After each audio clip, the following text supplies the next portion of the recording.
And good evening, ladies and gentlemen. You're tuned into the Status Network, the live TV channel. This is the Conversation Corner with your host, the author, Andrew Snorton. And as we do every second and fourth Wednesday about this time, we're excited to have a great conversation with some great people doing work across entertainment, business, community, and more. And tonight's show is real special as we are launching the Her Story series, which is providing profiles of some great women doing some great work in the public sector, community, and more. So before we get into our first guest, we're going to take care of our station announcements, as well as ways for you to stay connected with yours truly, the host.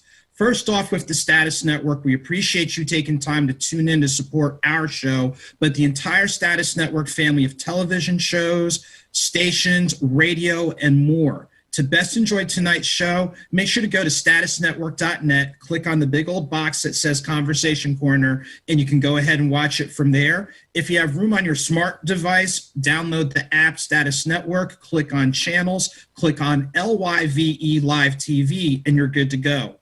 On social media, Facebook, Instagram, Periscope, Twitter, YouTube, and other social media platforms, make sure to add Status Network as well as LYVE Live TV. For those of you that have Roku or Amazon Fire Stick, you can tune in to Status Network, and make sure to add me on Facebook at the page Author Andrew Snorton, so that way you can watch and share tonight's broadcast. And now let's take care of a couple of quick announcements before our first guest. As a reminder, Status Network has a film department. Make sure if you or someone you know is a filmmaker, from doing documentaries to full feature films, contact us at the information you see at the bottom of the screen. You will get exposure on Roku, Amazon Fire Stick, YouTube, and all the Status Network platforms.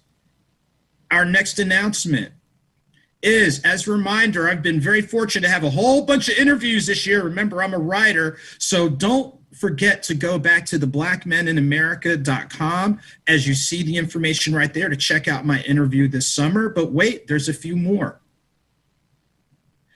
What you see right here was profiling this summer around the time of the release of my book, Nothing Minor. So thanks to Georgia Heartland News, Black Diego Magazine based out of San Diego, California, and of course, Wake Forest University Magazine. So thank you. But there's a few more I need you to check out. As you see right here, shouts to our colleagues at Southwest DeKalb High School, Chicks into Sports, WSNC FM based in Winston-Salem, North Carolina, Tell Me Mo podcast, and the Live Exchange, and also shouts to Tawanda Black, as you can see right there, to check out those platforms for those interviews. And our final reminder is, again, because, again, I did a book on baseball, shouts to 92.9 The Game FM in Atlanta, specifically Sam Crenshaw, Hard to Paint Sports with David Grubb, DNA Sports Talk, and the most recent one that just dropped, Time with J.C. Moore. So definitely check those out in those platforms. So enough about me. And like I said before, I am really excited with our first guest. I tell you what, impressive is an understatement. So we're so excited to have Gwinnett County State Court Judge Veronica Cope. Honorable Ms. Cope, I'm making sure I'm saying this right, to the Honorable Ms. Cope. How are you doing this evening? Well, good evening. I am doing great, and thank you for having me today. Thank you so much for taking and making the time to be on our show. Could you give our viewers a little point of reference? Other than being a judge, what are some of your other professional moving parts? Sure. So I am currently the president of the Georgia Association for Women Lawyers. It is an organization of over 750 women lawyers and those who support them across the state of Georgia. I have been actively involved in this organization for quite some time. And our mission is to enhance the welfare and development of women lawyers and to support their interests. So that takes a lot of my time professionally. I'm also a charter member here in Gwinnett County of the Gwinnett section of the National Council of Negro Women. We started back in August of 2018, and I am excited about the work that we're doing in the community with that organization as well. So again, it's already, quote, a solid resume professionally, civic engagement, things along those lines. So with all those moving parts, And I'm sure you've heard this before. What was the motivation or impetus to say, let me take my public service to an even higher level? Well, I have been serving the community for many years, long before I even thought about being a judge. I've been practicing at the time that I first ran for judge back in 2018. I had been practicing for about 17 years. The majority of my practice at that time was criminal defense. I started my career at a large law firm in Atlanta handling business litigation matters, and interestingly became a firm of one. And I found that work to be most fulfilling.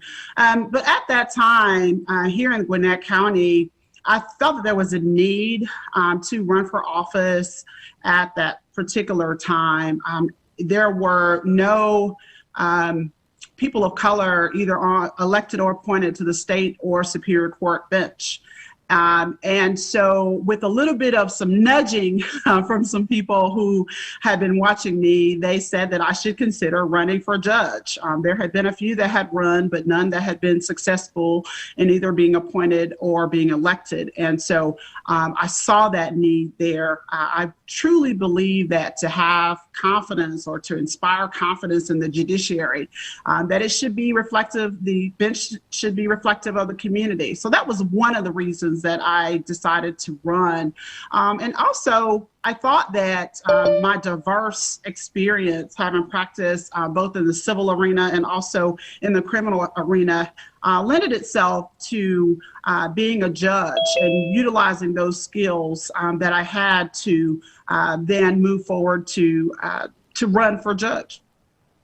And you made some very good points, because some people don't realize, not only just with Metro Atlanta, but Gwinnett County diversity, really, like everyone points to the Olympics, but in recent years, some people don't realize, based on the population projections, within the next 5 years, Gwinnett may end up being the most populated county. Now, that's saying a lot, because we know the most populated city is in a different county, Fulton County. So you make some very strong points about the diverse population and the need for that to be reflected at these particular leadership levels. Walk through with our viewers the mindset you have to have, quote, in pivoting from a practicing attorney to now you're one of the people that is interpreting the law.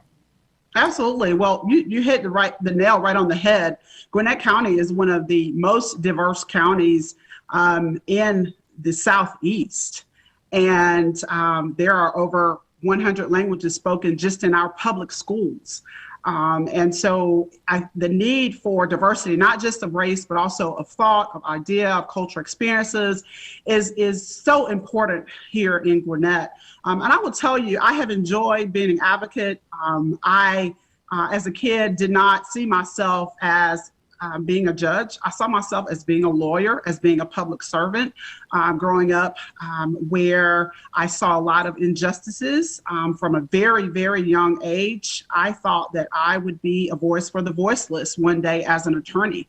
And so the pivot of going from an advocate to going to a neutral and interpreting the law, it will be challenging. However, I know that as a judge, I can make an even greater impact in our communities. And so that's why I'm just looking forward to serving in this new capacity. And again, like you said before, all of us in different ways, shapes, and forms pivot from one direction to the other. But like you said before, and you articulated, the most interesting pivot is where you're still advocating, but you're advocating through a different lens in regards to, here's what's on the books, based on the information presented, here's where it's in alignment. Let me ask you this, and whether it's through the lens of being an attorney and the upcoming lens of being a judge, what would you say are some things that you would want the public to be more aware of? Now, obviously, we know, being aware of the law, do's and don'ts, things of that nature. But what would be, if you could share some just, quote, everyday or common knowledge pieces, I guess, when it comes to engagement with the law? Sure. Well, I will say this. A lot of people ask along as I was campaigning, kind of what is the difference in the courts? And a lot of people don't know what state court judges do. So the education piece is so important. State court judges handle misdemeanor cases. Those are crimes that are punishable by up to a year in custody, up to 12 months in custody, and or a $1,000 fine. The state court handles DUIs, as well as misdemeanor vehicular homicide cases, your misdemeanor battery matters, family violence matters. All those things are in state court. But also, I'd say probably 70% or higher, maybe even 75 or 80% of the cases are civil cases. So all types of civil cases with no jurisdictional limit are handled in state court. And so you're talking about anything other than property matters or your domestic matters that are civil will be heard in state court. And I'd like the public to know generally that the lawyer's job, which I've been doing for the last 19 years, is to advocate for clients. The judge's job is to look at the facts, look at the law, and apply the law to those facts. And sometimes we have discretion in terms of sentencing. We don't determine whether someone is innocent or guilty unless it's a bench trial. That is determined by the jury. And I think the public should understand how important the jury is. And right now, we're not having jury trials. As a matter of fact, we had an amended judicial emergency order from our Supreme Court Justice Chief Justice Harold Melton today, who basically just stopped jury trials at least until January. So the impact that COVID is having on the judicial system and every system is just amazing.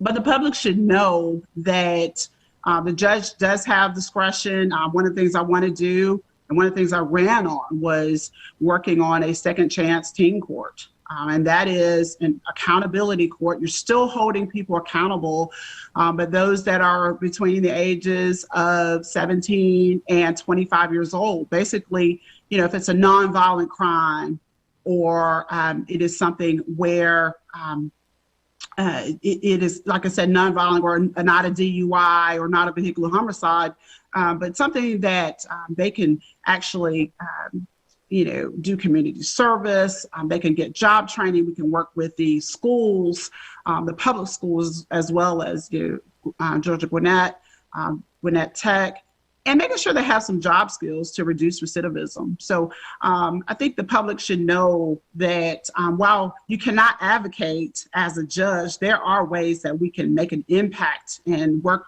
toward restorative justice when it's appropriate. And I'm glad you articulated those differences from the types of courts to the types of cases.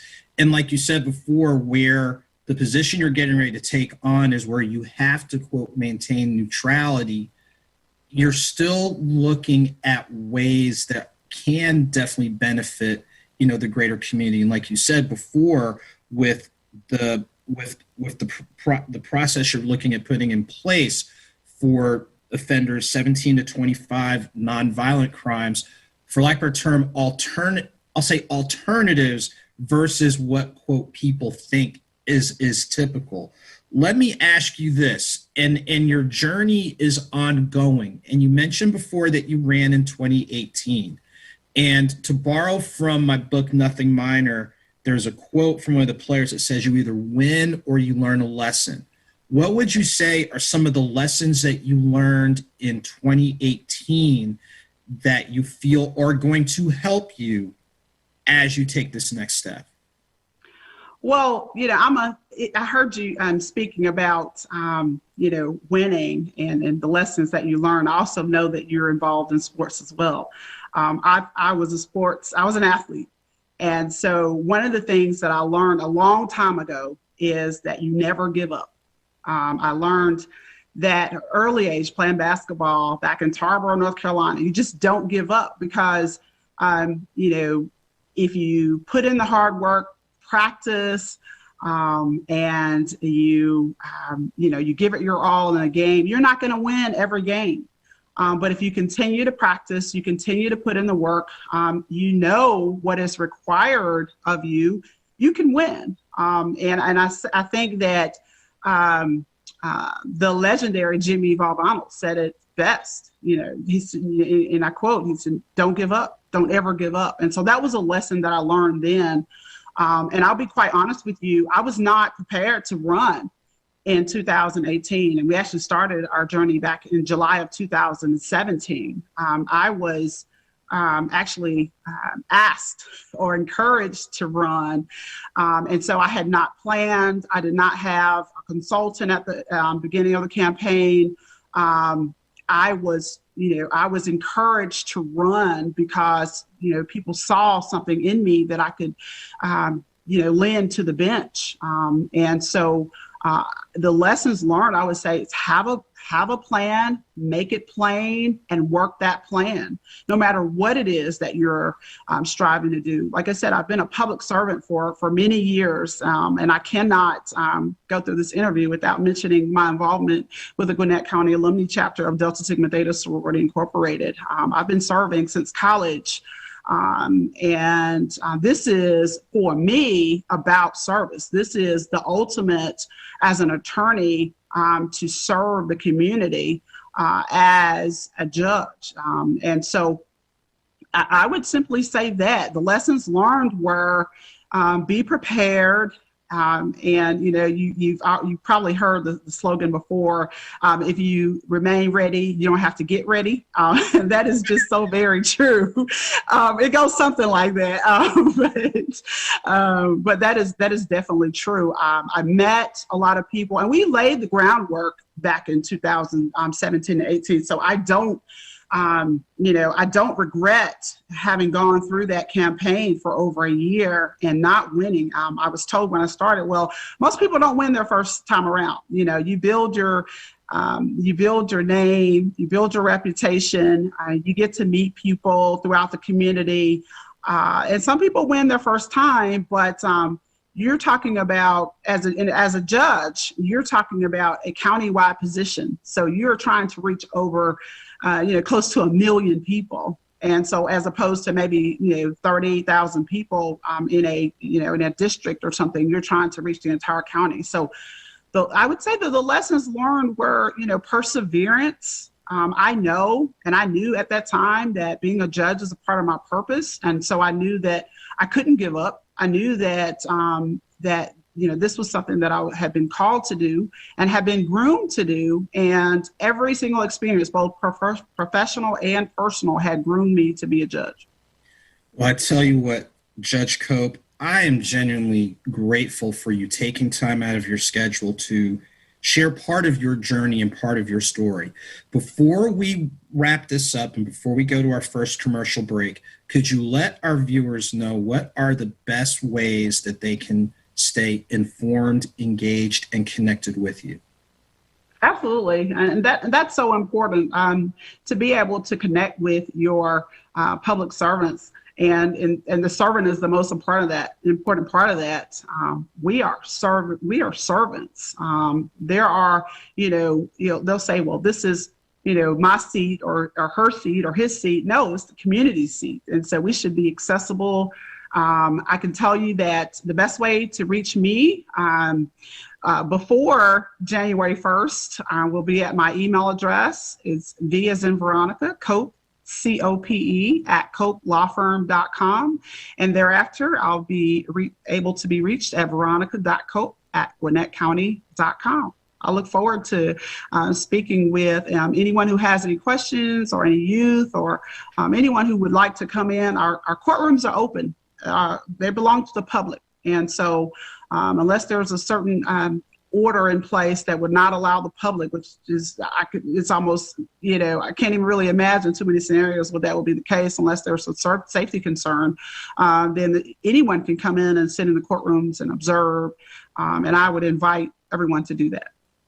Okay, well, Judge Cope, again, thank you so much for making the time. And what we're going to do right now, we're going to go to our first commercial break. And when we come back, we'll have our next guest, Representative Jasmine Clark. Awesome. Make sure to live free with 1820 hats. This is the hat collection that is creative, innovative, and definitely has a message beyond the meaning. Make sure to check them out at 1820hats.com, as well as 1820 hats on Instagram and your favorite social media platforms. Don't forget, Divas and Dolls is taking place through the end of this week. Every little girl around the world deserves a doll, so thanks to Tyressa Ty and a bunch of divas across the country, help them reach their goal of donating more than 1,500 dolls nationwide and even overseas. Divas and Dolls. And ladies and gentlemen, we are back on the Conversation Corner. And again, this is a very special show with the Her Story series. We've already heard our first guest doing some powerful things. And now we're going to pivot. Some of you might know it's election time. It's election season. And we are so excited to have joining us Representative Jasmine Clark on the Georgia State Legislature. Ms. Clark, how are you doing this evening? Doing well. How are you doing today? I'm doing great. And like I said before, it really is a pleasure to have you on. To give our viewers a point of reference, let us know some of your professional and civic moving parts. Absolutely. So as you stated, I am the state representative for Georgia's House District 108, which is located in the city of Lilburn, surrounding areas of Norcross, Tucker, Lawrenceville, and Stone Mountain, all located within Gwinnett County. Along with that, I am also a lecturer of microbiology, anatomy and physiology, and pathophysiology at the Emory University School of Nursing for both undergraduate and graduate students. I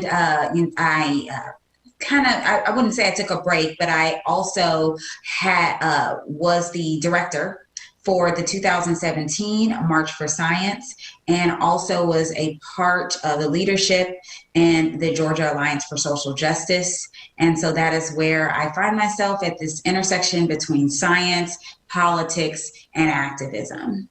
Well, I tell you what, definitely sciences, we've heard of an acronym called STEM, so we know how important that is, and just having your hands in those and other related moving parts. So here you are in regards to professionally what you're doing, your community activism, outreach, and now you're at the Georgia State Legislature. Walk us through that progression of your journey. Well, it's actually an interesting journey.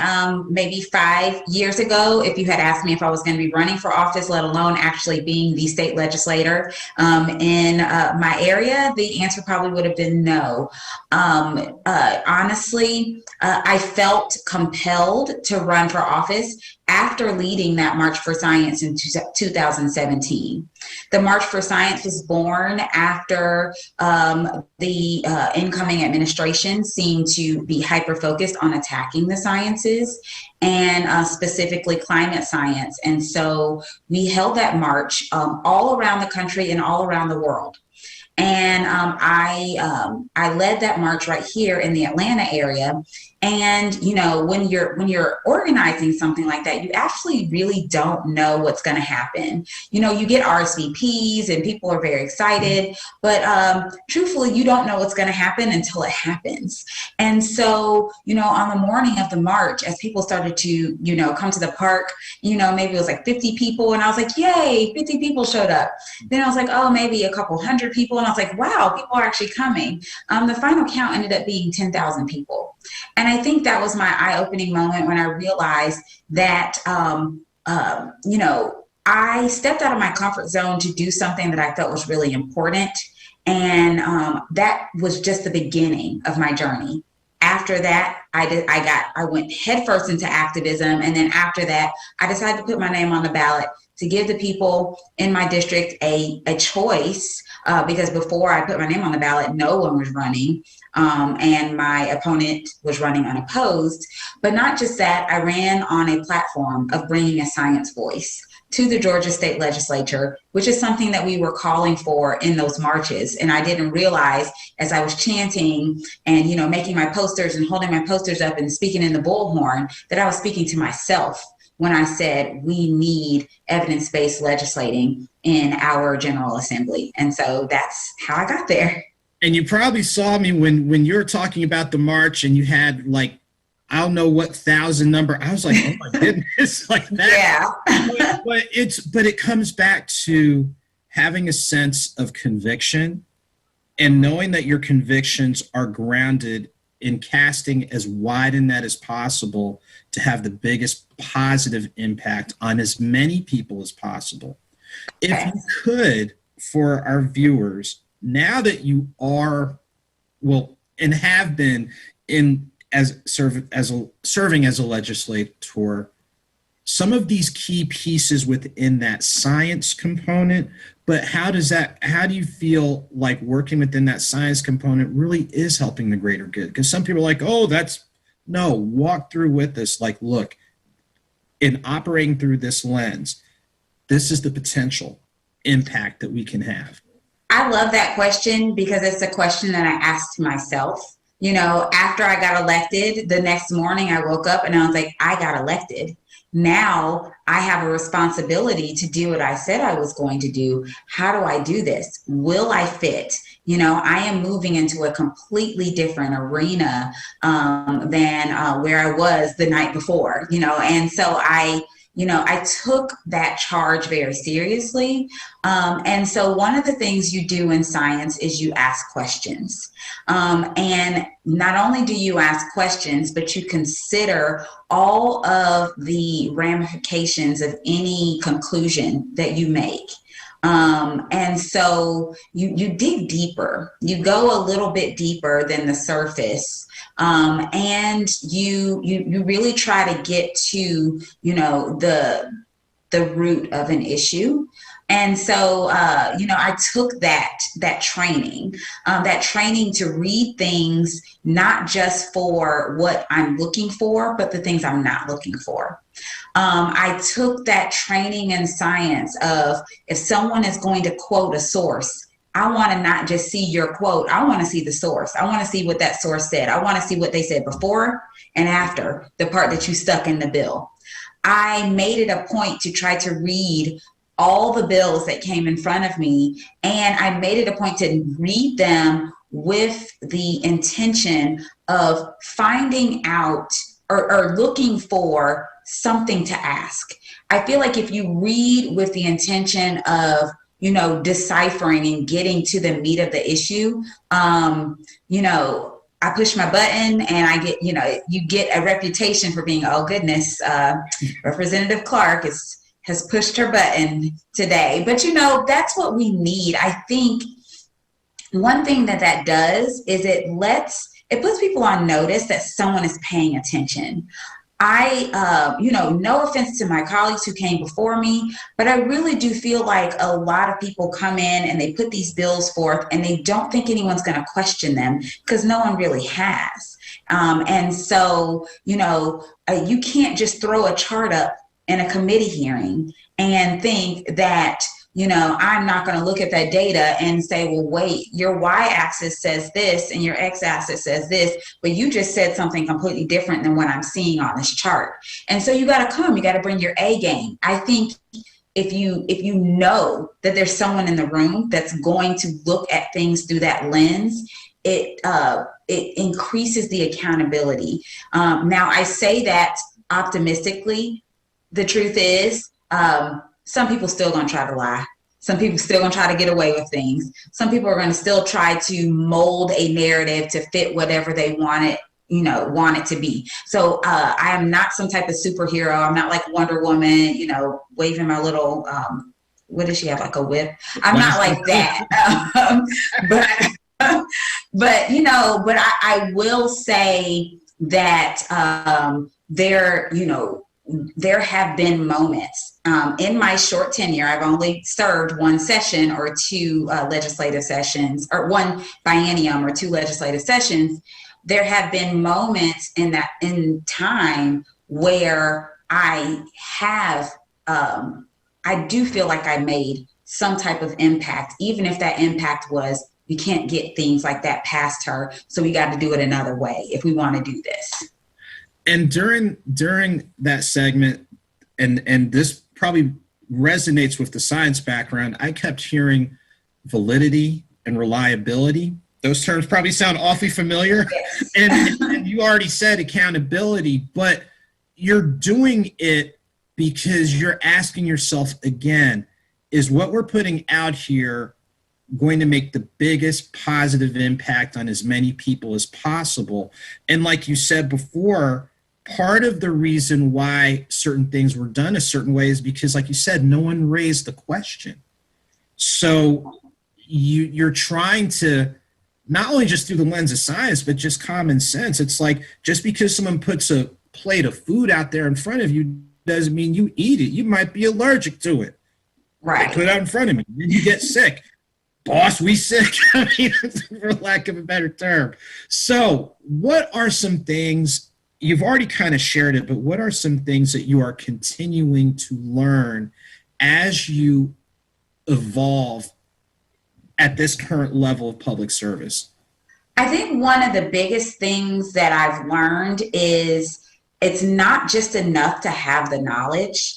You also have to have the strategy, and you have to be able to communicate effectively in order to get your point across. So, I think whenever you have a platform, you have all these bullet points of things that you want to do and things that you want to say and things that you want to get done. And then you get there and you realize it's not just as simple as walking in the door with all these great ideas that others might even agree are great ideas and making it happen. I think it was one of my biggest frustrations is that, everyone in a room would agree that it was a great idea, but yeah, you're a freshman, you're, in the minority party, hold your horses, and so what I've learned is strategy.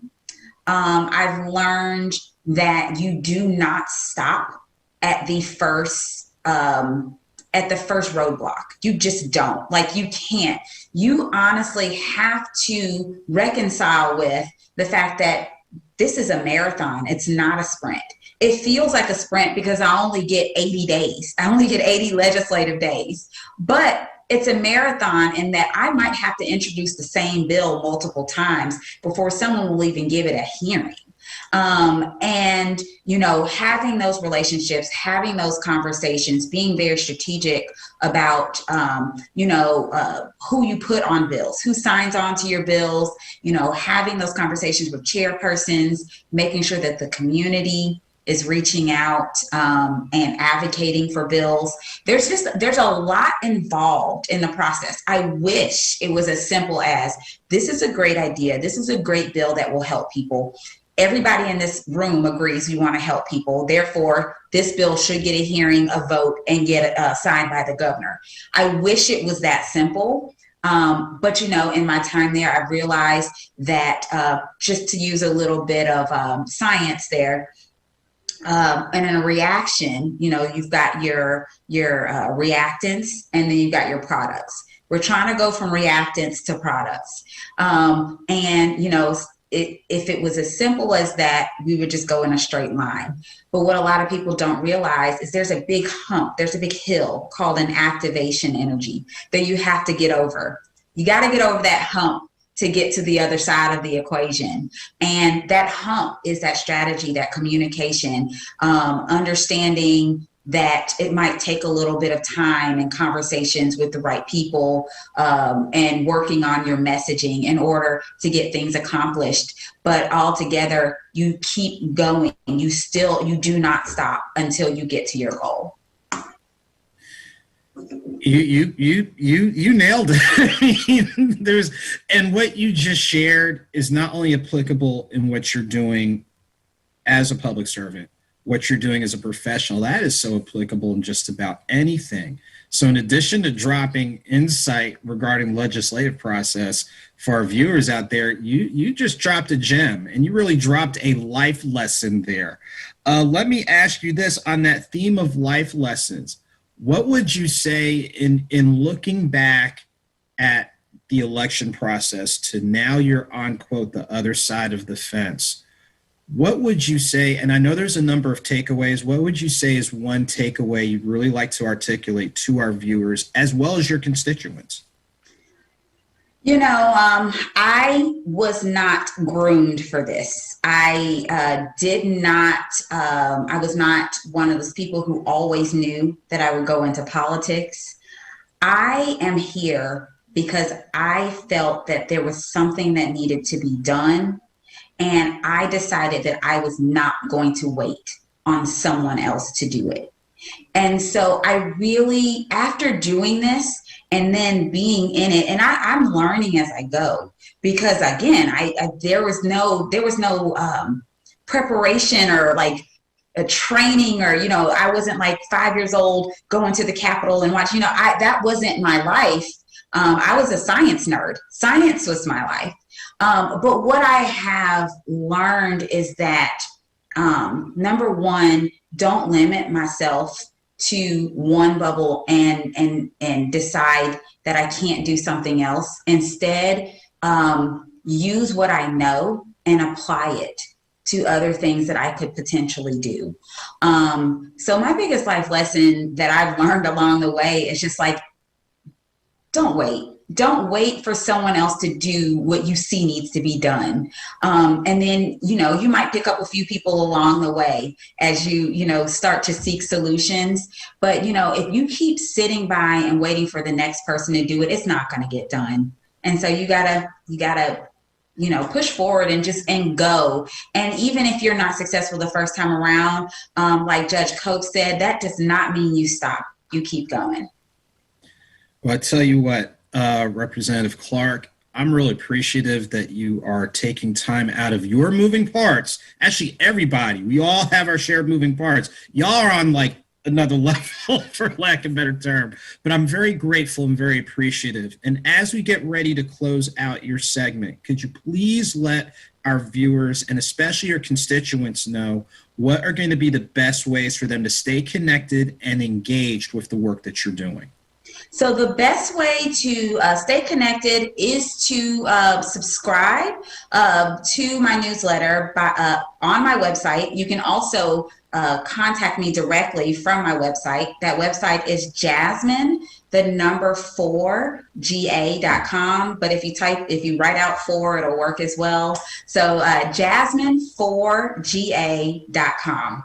And there you will be able to, again, subscribe.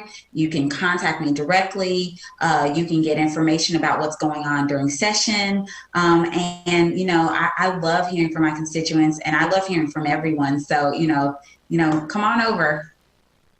Well, I tell you what, thank you so much, Representative Clark, for taking and making the time. What we're going to do is we're going to go to commercial break, and we come back, we'll have our next guest, Representative Donna McLeod.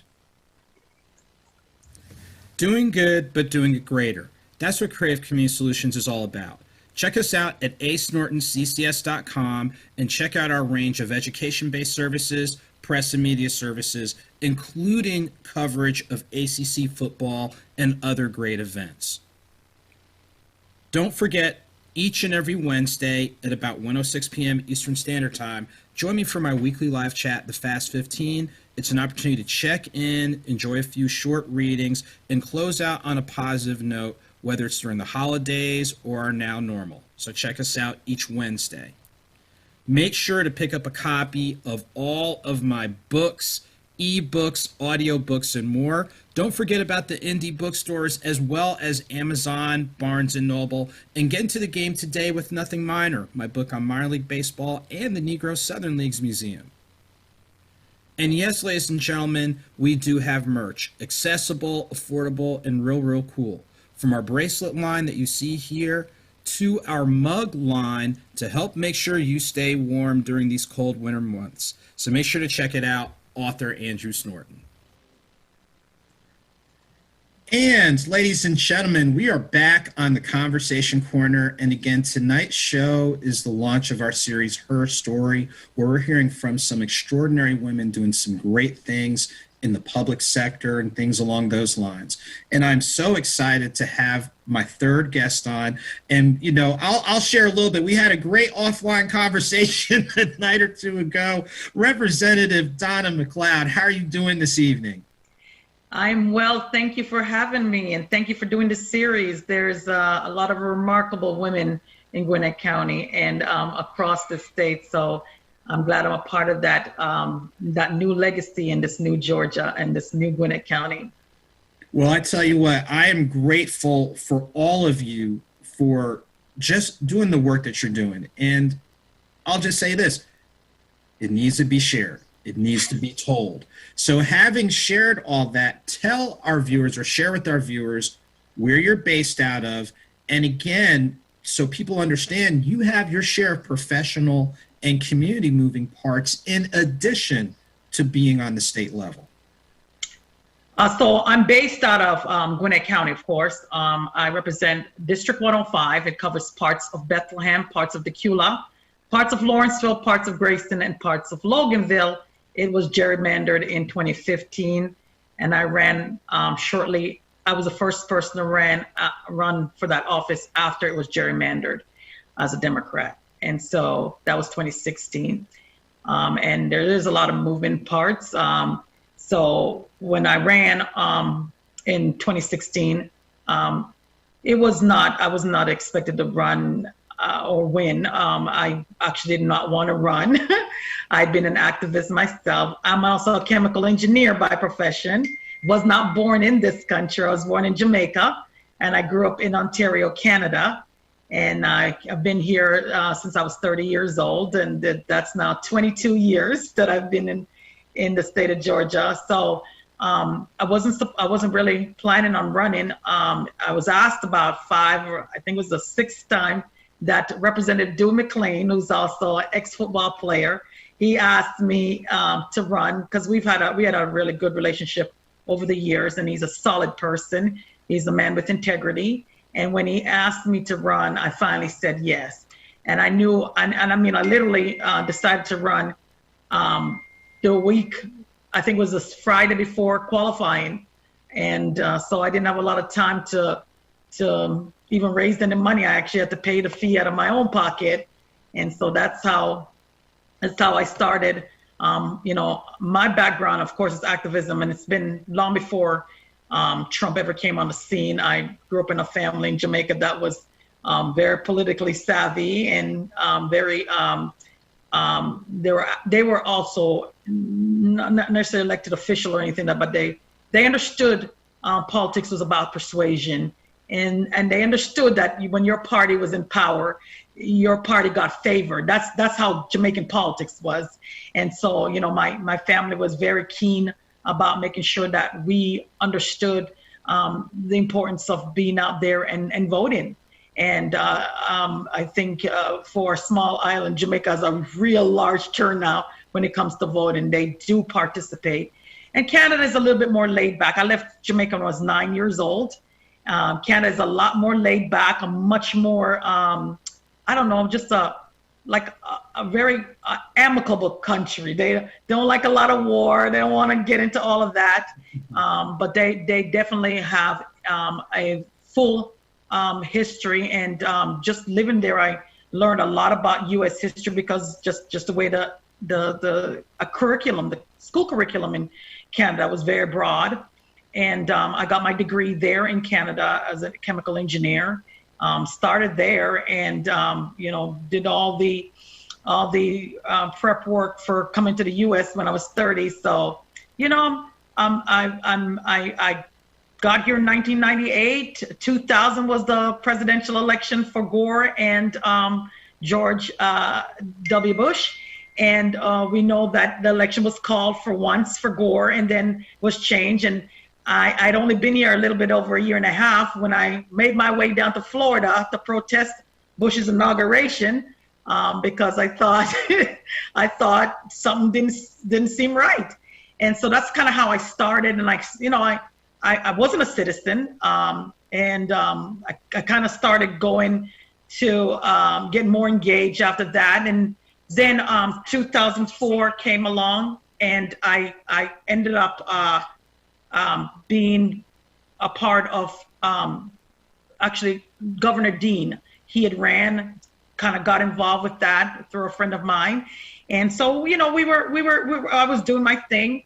I then it kind of stopped a little bit after that, and picked up in 2004 when the Senator Barack Obama presented himself at the convention for Democratic convention in 2004. And I thought to myself, if he ever ran for president, I would support him. I liked what I saw, and when he said he was going to run in 2007, I was on the ground early February. I think it was January, February of 2008, because I actually saw his wife first.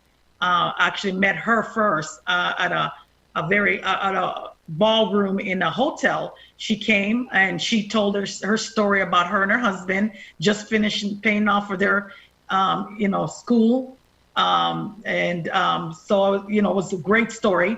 And after that, I was on the ground, and many people forget that at the time, Senator Obama was not a candidate that people, even African Americans, were really open to. They were concerned. They definitely were more familiar with Hillary Clinton at the time in 2008. And it took a lot of work. I remember having doors slammed in my face in the Black community because they just weren't comfortable yet. And of course, after he won Iowa, it changed everything. And I was there from day one, and had an opportunity to be up close with Reverend Lowry, who was one of the first civil rights leaders to support him in the state of Georgia. And so I got really involved with that and got excited. And that was a most incredible campaign I've ever been in part of. Beside of my daughter, it was probably the most fascinating thing that I ever did. When people from different cultures and background would come into a place, and they were there for a purpose, one purpose, to get him elected. And they were definitely committed. And I was able to go to the inauguration. I sat behind Tom Hanks and his wife at the inauguration. And I couldn't stop afterwards. I just couldn't stop. So I started my own nonprofit organization called CANI, Community Action Network Initiatives. And we've registered over 30,000 people in Gwinnett County. I continued to build upon that. Started going to the Board of Elections meeting long before I was not even a citizen at this point. Going to the Board of Elections meeting. The reason why we have extended hours for early voting and more locations in Gwinnett County, it was because of 3 Black women in this county, Marlene Taylor Crawford, Penny Poole, and myself. We were relentless about making sure that diversity was truly something that to be respected, and that the people weren't being treated as if they were second-class citizen. And I was a part of 3 lawsuits, and I can assure you, that is exactly what they felt, that we should just come here and just be quiet. We had nice homes and nice cars, so what else do we want? And I remember going to the first Board of Elections meeting, and one of the member, Alice Olenek, she turned to us and said, it was the second one. So we went to the first one. They seemed annoyed. The second one, she actually said, well, I guess we're going to have to move location because you people are coming. So this is the kind of confrontation that we had in Gwinnett County. Gwinnett County is obviously now a blue county as of this election, but it didn't come by easy. And so, it is, you have to stay steady on what you're committed to doing.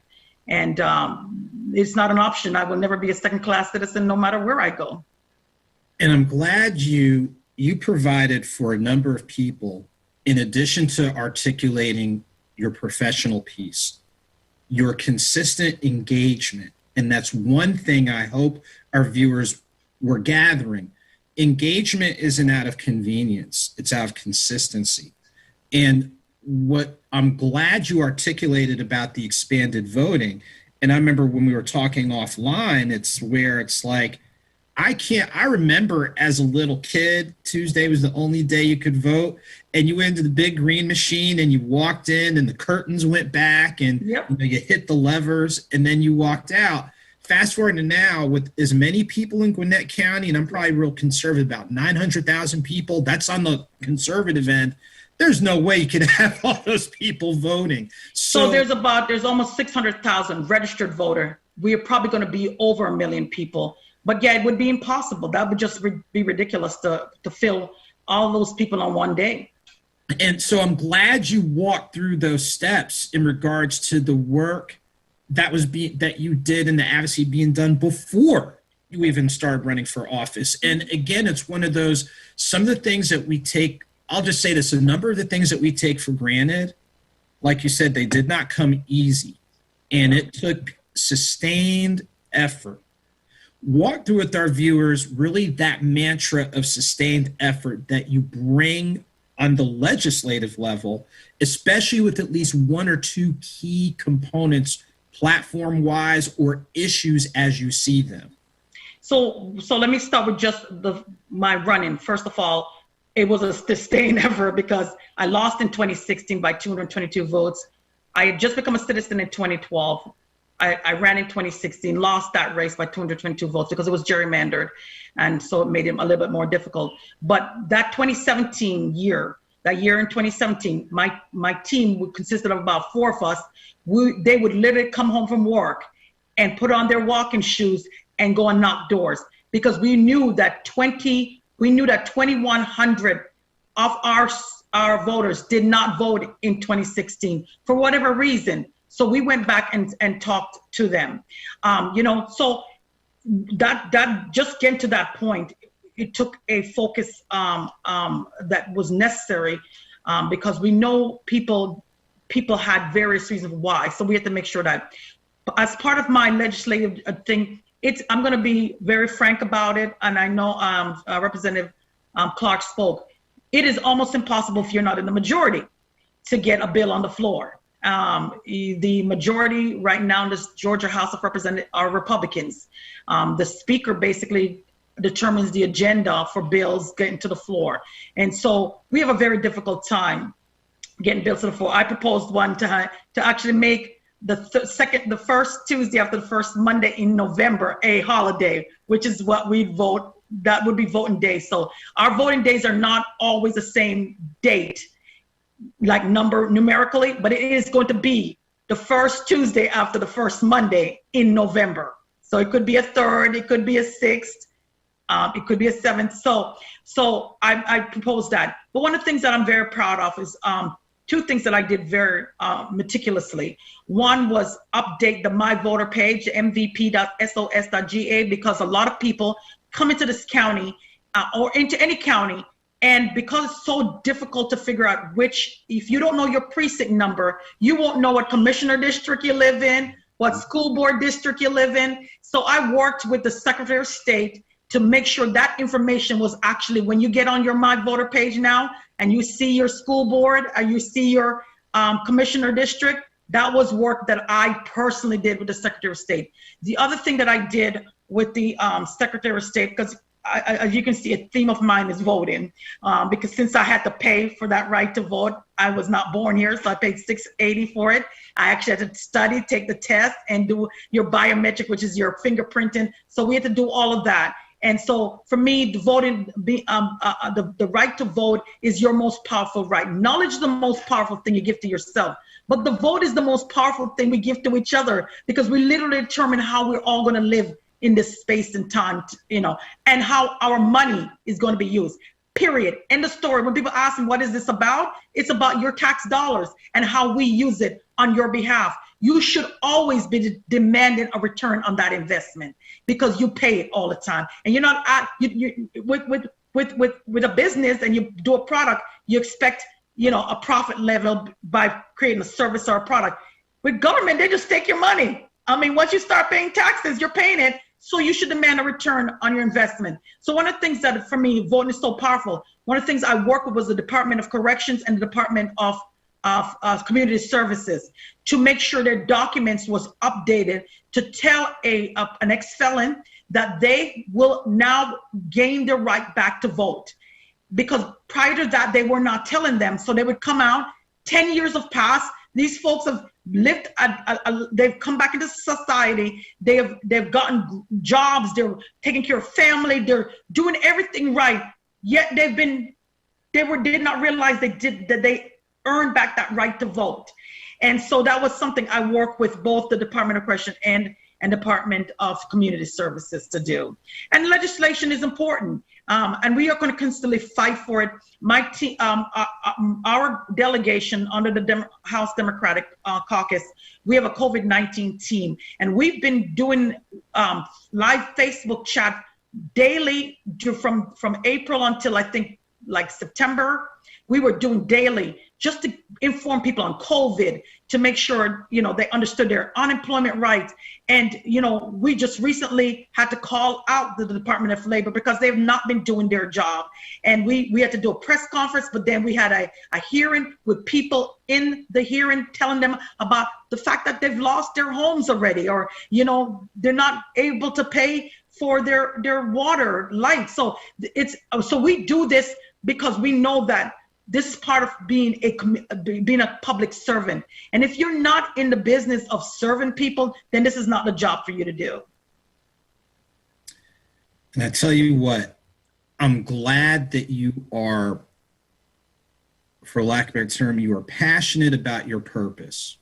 And especially when you broke down the voting pieces, and especially like you said, for ex-felons. And it's one of those, once you've served your time and paid your debts, you are free and clear. And like you alluded to, many people did not know it for a wide range of reasons. Yeah. But you clearly articulated again, and it comes back to one of the things we said earlier. A number of the things that we don't think about or take for granted, especially like I did my early voting last Monday, but there were people that had to advocate, and you've shown a consistency in advocating, not only as a professional and as a citizen or a soon-to-be citizen once upon a time, but now that you're in a lawmaking capacity. And it comes back to one of the themes that we said earlier. Can what we're putting out here have the biggest positive impact on as many people as possible, as well as, again, the underlying theme of this entire show, finding your voice and amplifying that voice for the greater good. Yes. So I am extremely grateful for you. And we talked about this before, but I'm glad that the public is getting a better sense of a lot of the behind the scenes work, some things that aren't always talked about, but this is why we're here. So before we wind down this segment, what would you say is one theme or one takeaway that you want your constituents, but just in general, since even though you represent a district, you are still representing the state. Okay. What would you say is one takeaway when you think of where you are right now? What's one takeaway that you want your constituents and our viewers to have? This is your government. It belongs to you. You make it what you really want to see of it. The government is of the people, by the people, and for the people. It's not just words. Your government is formed because of the people. It is literally and it is a participatory government. If you don't participate, you're going to get whatever somebody else is participating. So you get what somebody else is given. And so that's why it's so important. I would say that with all, maybe let me just break it down a little bit. $28 billion is collected in the state of Georgia in taxes. 75% of that $28 billion come directly from income tax and sales tax. Directly. 19% comes from fees, which is, again, taxpayers paying fees for businesses opening. And then the other 6% comes from businesses. So the vast majority of the money comes from your pocket. And that's why you should, I push back on the word socialism, because it's not socialism when it's your money.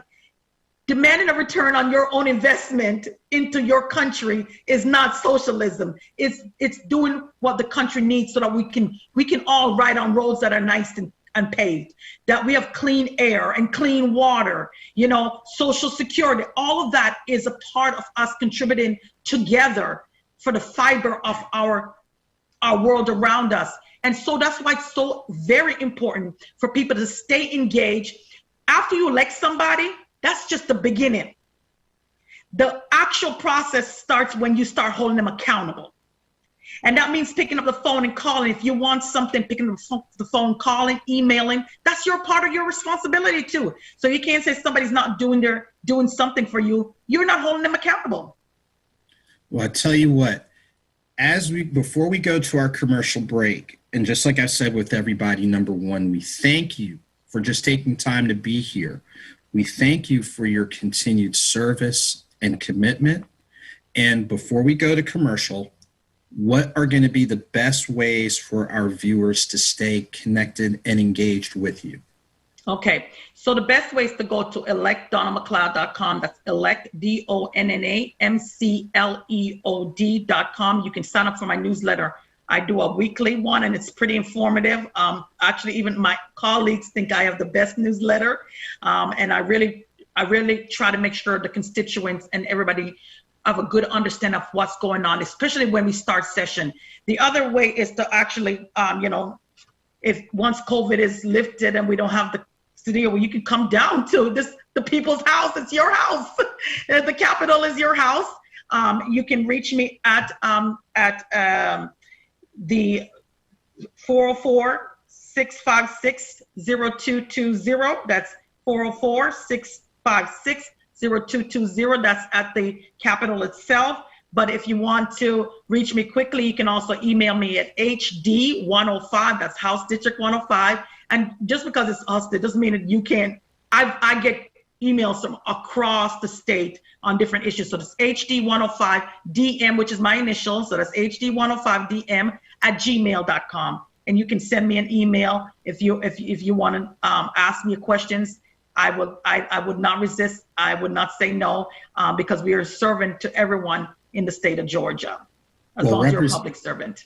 Representative McLeod, thank you so much for taking and making the time and for the work that you're doing. So what we're going to do right now, we're going to go to our final commercial break, and then we'll have our closing notes.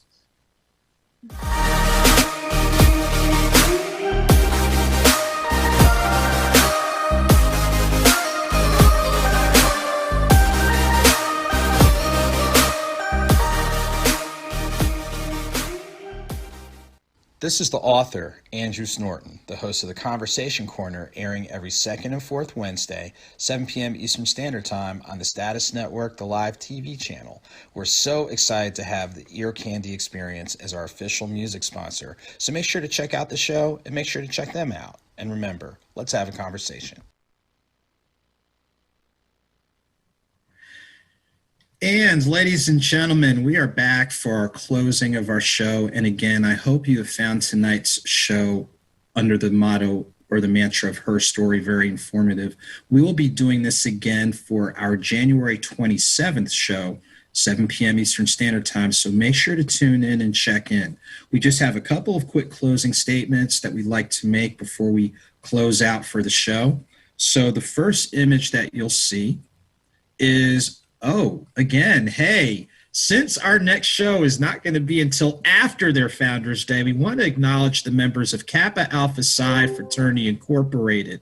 January 5th, 1911, Bloomington, Indiana, Indiana University, under the motto of achievement in every field of human endeavor. We want to congratulate the members of Kappa Alpha Psi Fraternity Incorporated for 110 years of leadership and service to our communities. Our next public service announcement is to acknowledge the members of Phi Beta Sigma Fraternity Incorporated. January 9th, 1914, Washington, D.C., on the campus of Howard University is when this fraternal organization began its journey. And under the motto of Culture for Service, Service to Humanity, we want to congratulate the men of Phi Beta Sigma Fraternity Incorporated as they celebrate 107 years of excellence, leadership, and as you can see right there, brotherhood, scholarship, and service to our communities. And Status Network, we were so excited to actually be on the campaign trail. So this past Sunday, December 20th, we were out at the Riverside Epicenter to capture the event held in support of candidate for U.S. Senate, Raphael Warnock. It was highlighted by appearances by artist Brian McKnight and artist Common. So check out the article at acenortonccs.com/blog and you're good to go. So a couple of real quick things before we end up closing out. Our next live broadcast is going to be next year, ladies and gentlemen. That will be January 13th at 7 p.m. Eastern Standard Time. And as we're getting into the holiday season, we want to acknowledge our friends and associates who are celebrating Hanukkah. Happy Hanukkah. Christmas is coming up this Friday, so Merry Christmas. And we know we have New Year's coming up. Please be as safe and sound as possible during this holiday season. And as we get ready to sign off, we want to enjoy the sounds of the Ear Candy Experience as they play the Donny Hathaway hit This Christmas. Take care, be safe out there, and happy holidays, ladies and gentlemen. We're going to check it out. We're going to do it like this.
Thank y'all for having us.